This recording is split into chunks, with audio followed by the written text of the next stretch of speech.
Hello, Minnesota Timberwolves fans. Thank you for joining this edition of Timberwolves Today on FanArch.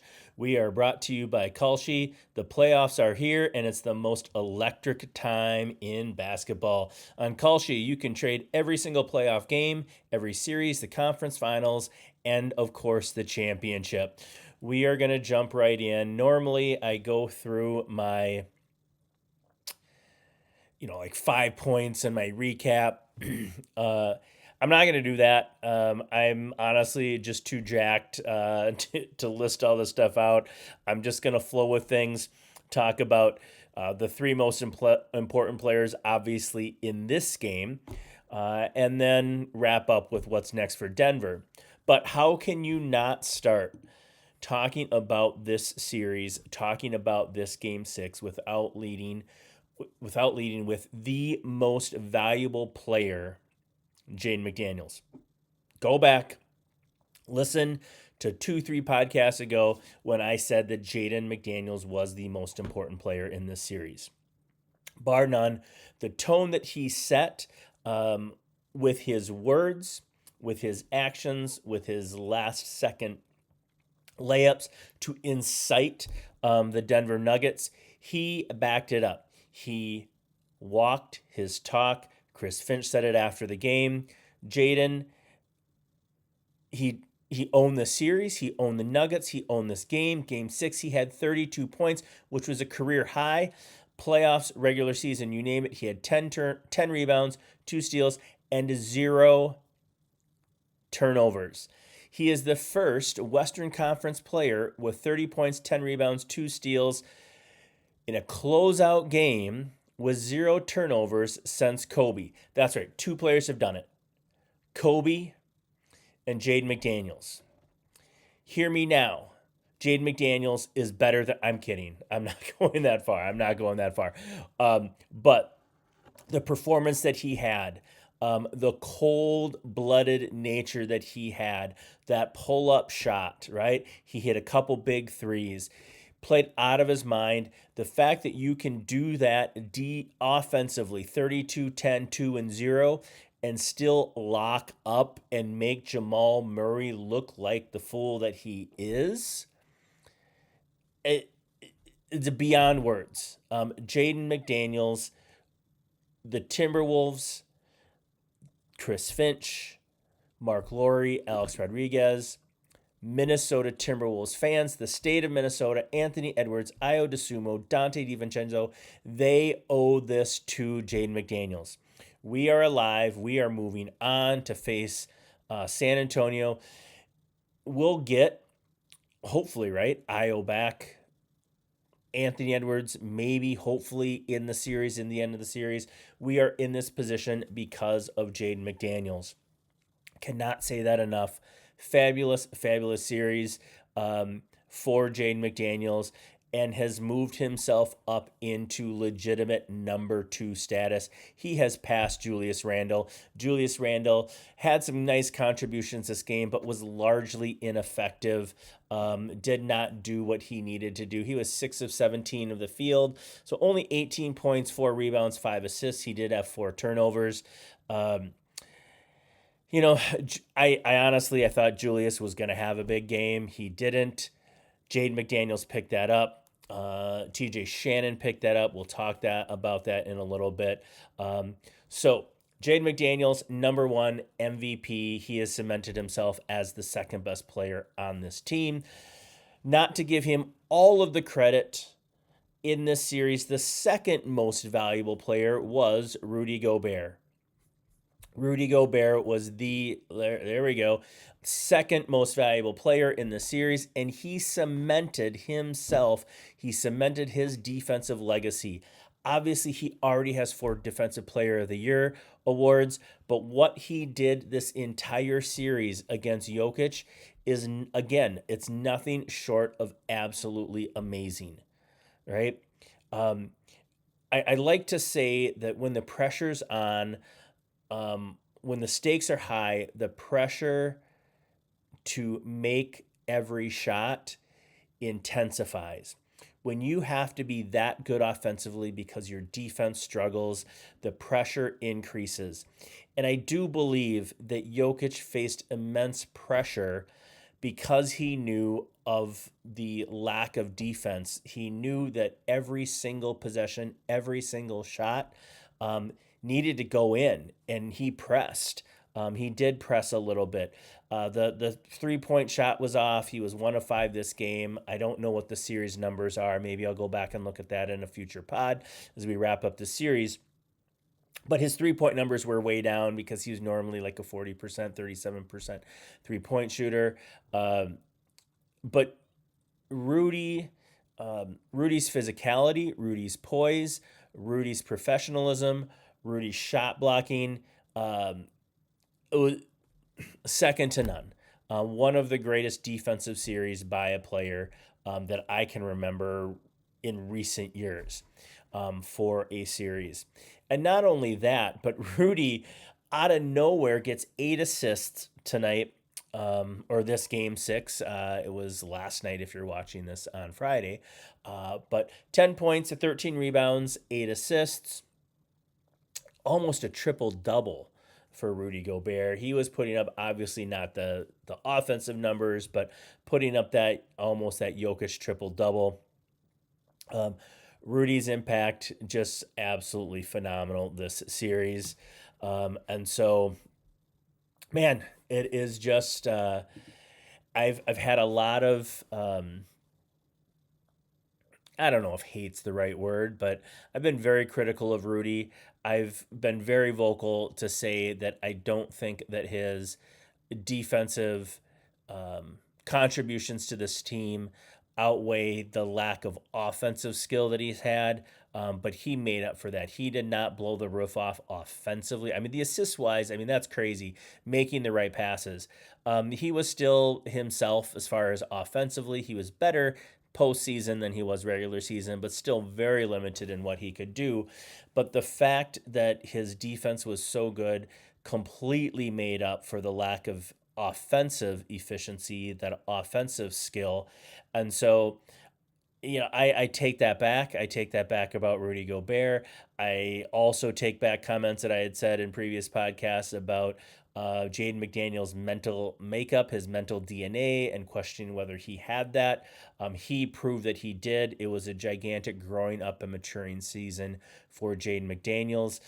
Rudy Gobert, I was, in preparing and thinking ahead of postseason podcasts, thinking about Rudy Gobert and his position on the team. I'll dive into this, more obviously in the future, but I think it's very justified for us to say Rudy's kind of untouchable.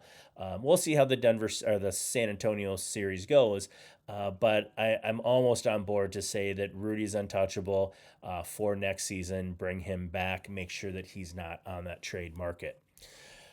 However, maybe he did gain a little bit of trade bait, so maybe it has a little bit more value next year. Well,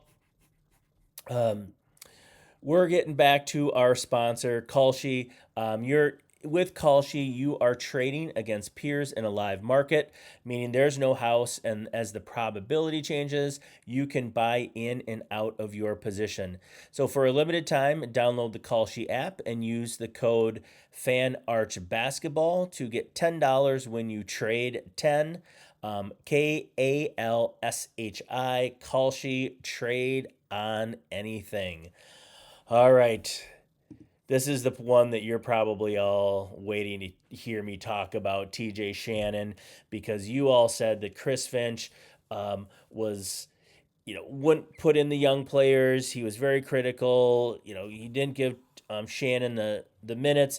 And yesterday I talked about Chris Finch's comments, and I backed up Chris Finch saying that what he saw, no one sees from a coaching standpoint. We're fans. No one sees from the sideline, from the training room, from the lab, what Chris Finch does. And his take was, I'm not getting enough out of Terrence Shannon Jr. He challenged him. He essentially called him out, questioning basically his effort, saying you're athletic, you're smart, but I'm just not getting enough. Guess what? Chris Finch called him out. He went all Jaden McDaniels on his ass. He threw down the gauntlet, and guess what happened? Terrence Shannon Jr., TJ, came through when it mattered most, and the ball was in his hands at the end of the game, initiating offense. Chris Finch trusts players. He trusts his veterans maybe more than he needs to, but Mike Conley had a great game. Okay, the tiny little things that Mike Conley did made a gigantic difference. Although the score sheet, the stat line isn't impressive, what he did at his age in this moment, okay, he earned his keep. But Chris Finch will put the trust in you when you've deserved that trust, and then he lets it go and he lets you shine. Okay? That's what I truly believe happened this game. I truly believe. Now, Chris Finch didn't know that Io was going to be out this game. Chris Finch did not know the Bones was going to be largely ineffective this game. I don't believe he did that. But what I do believe is Chris Finch knew that at some point he was going to need Terrence Shannon Jr. to step up. And by calling him out after game 5, he put Shannon in the place, in the spot to rise up. Tough love, whatever you want to call it. Okay? If you're a dad and you have a kid in a sport and you're on his ass, why? It's not because you want him to fail. It's not because you want to embarrass him. It's because you want him to succeed. And that is something that Chris Finch has. It's something he has in spades over David Adelman. That is for sure.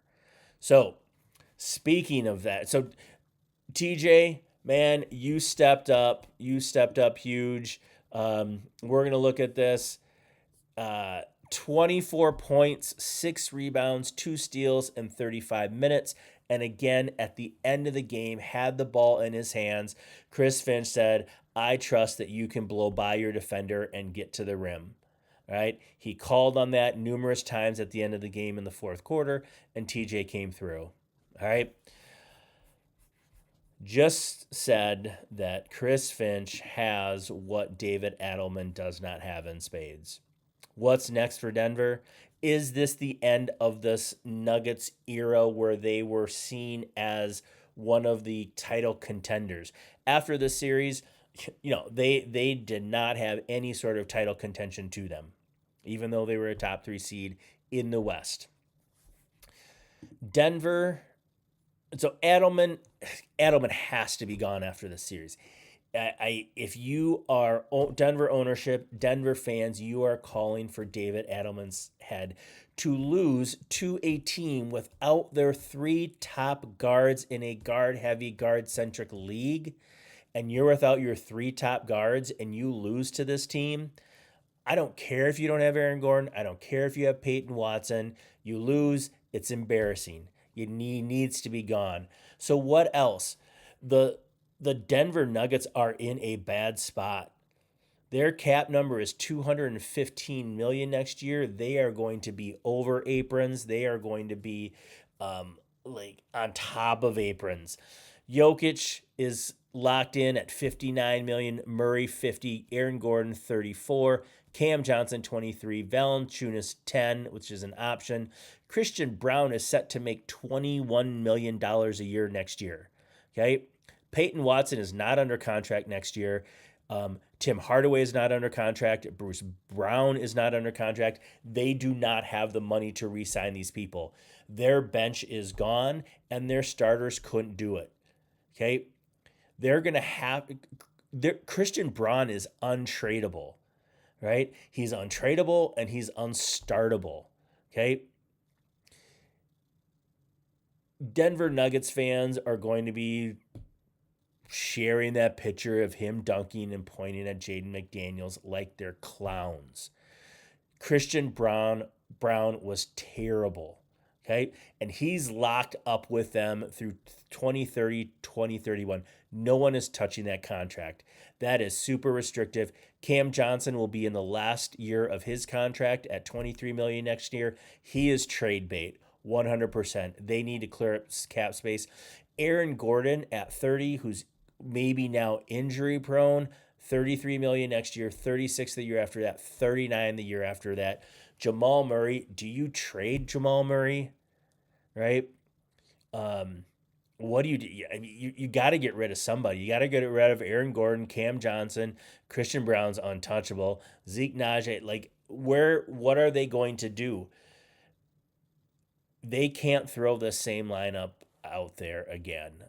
This was a complete mind F to the Denver Nuggets psyche, and I don't know how they're going to get over this.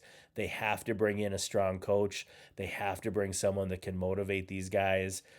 There was just no fight from them after those Jaden McDaniels comments. So I don't know what's next for Denver.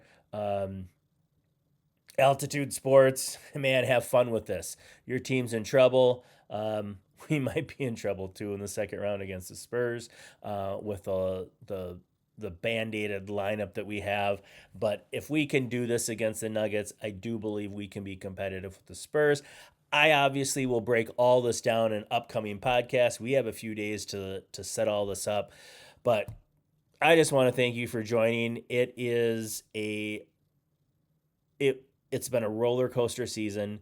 But what do the Timberwolves do? They show up the most when it matters in big moments. They did that tonight. They did this series. And how can you not look forward to what they can do against the Spurs? All right. Thanks for joining. Thank you for supporting. Hit that follow, like, share. People are watching. People are listening. People are talking about this. Yeah. Wolves in 6. That's what I predicted at the beginning of the series. Wolves in 6. I flipped around a couple games there, but I believed in the Wolves, and I will continue to always believe in what they can do. All right. Thank you again. Join me tomorrow, or join me next week, I guess. Peace out.